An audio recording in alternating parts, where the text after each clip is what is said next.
Ginger the Giraffe by T. Albert, illustrated by maillustration.com. Once upon a time, there was a giraffe named Ginger. Ginger lived in Kenya, a country in Africa. Like all giraffes, Ginger had a long neck and long legs. Because she was so tall, she was able to eat from the very tops of the trees in the savannah.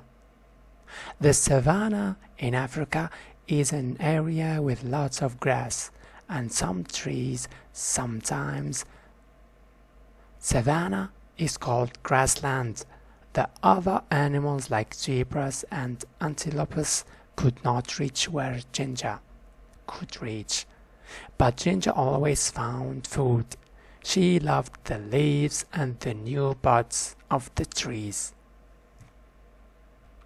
One day Ginger was busy eating her favorite leaves along with some other giraffes. It was a bright sunny day, and there was not a cloud in the sky. It had not rained for a long time. So, the grass was very dry. She heard a noise down at the bottom of her extra long leg. It was her friend, Mickey, the monkey.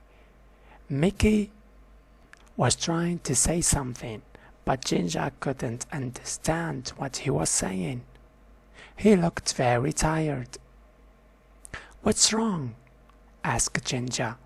Ginger was a very kind giraffe and wanted to help everyone. Just then Mickey fell over. Ginger was also a smart giraffe. She knew what was wrong. Mikey couldn't find anything to eat, and he was very hungry. Ginger nibbled some fresh, tender leaves and buds from the top of the tree where she was eating. She dropped some of the leaves and buds to the ground near where Mikey was. Then she nudged him a little with the foot at the bottom of one of her very long legs. "Wake up, Mikey," said Ginger. "I found something for you to eat." Slowly Mike sat up and ate a little. After a while, when Mikey was feeling better, Ginger asked him, "What's happened, Mikey? What are you so hungry? Why can't you find anything to eat?" Mikey said, "It hasn't rained for so long, and now there is no more food." "That's not good," said Ginger. "What's happening with the other animals?" "No one knows what to do," answered Mikey. "All the zebras and the antelopes and the elephants are getting worried about the dry grass. Some of them are thinking about leaving the savannah and try to reach the jungle." "That's a long trip," said Ginger. "Are you going to go with them?"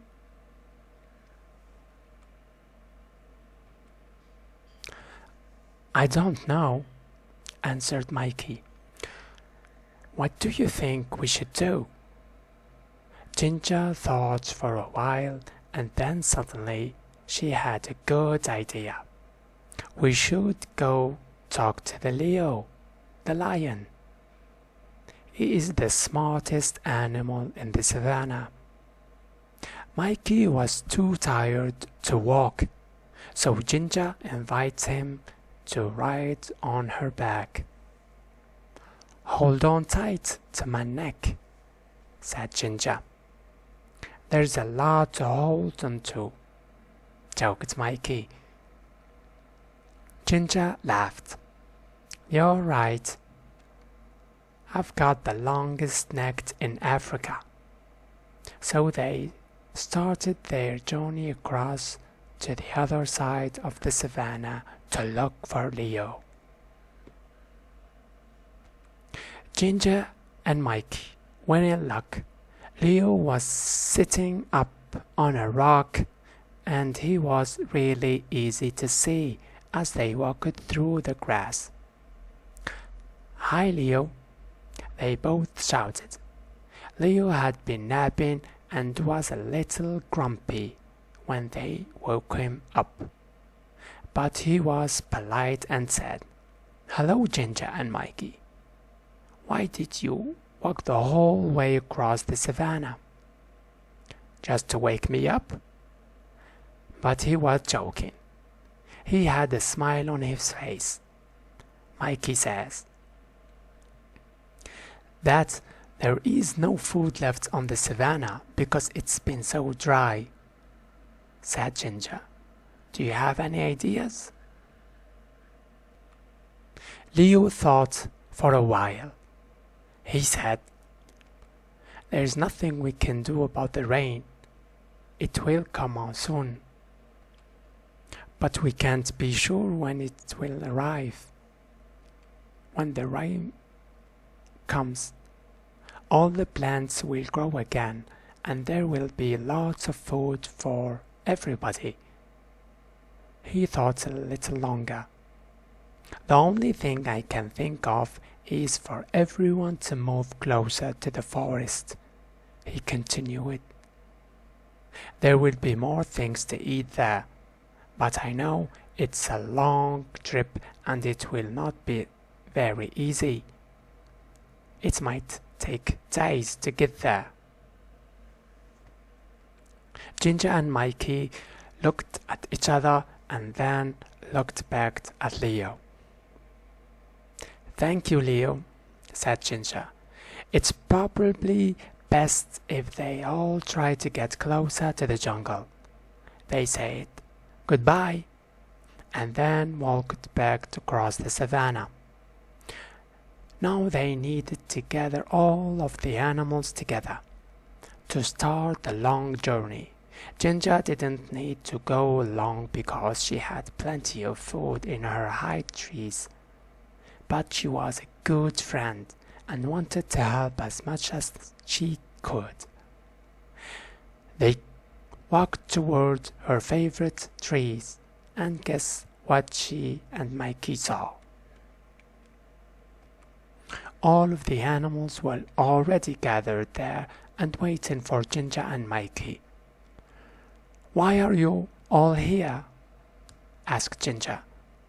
"Eddie, the eagle, told us that you're taking us to the edge of the jungle," said one of the zebras. "How did he know?" asked Mikey. "He heard you talking with Leo," said one of the antelopes. "So you've all decided to try to walk together to the jungle?" asked Ginger. "Yes," they all answered. "If you'll help us to get there," added one of the elephants. "Of course I'll help," said Ginger. "I am your friend." So they started on their big journey across the savannah to the jungle. The sun was so hot, and there was no food and no place to get a drink of water. And then they heard it. It was thunder. Thunder! They all shouted. Thunder was very scary to the animals of the savannah. Can you guess why? Fire. Sometimes the lightning hits the dry grass and the whole savannah catches fire. Then everyone has to run. And that is exactly what happened. "Fire!" they shouted. They could smell it, and now they could see it. The fire was coming towards them. Ginger had to think fast, because she was so tall she could see farther than any one of the other animals. She stretched her long neck up as far as she could.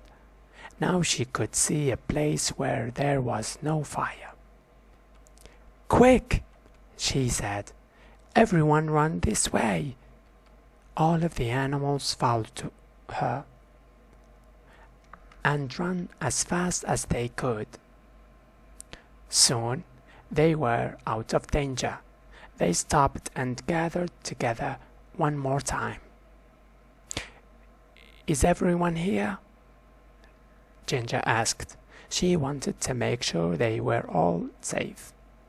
All the animals looked around. They were all there. And then the most wonderful thing happened. "I felt a drop," said a zebra. "Me too," said an antelope. "It was rain." Finally, everyone was very happy. It started to rain a little more and then a little more. The rain put out the fire, so they didn't have to run. And then rain filled their watering holes and made the plants grow again. So they didn't have to make that long trip to the edge of the jungle. Everyone would soon have enough food and water. So Ginger, the giraffe, went back to her favorite tree and continued to munch on the leaves and buds.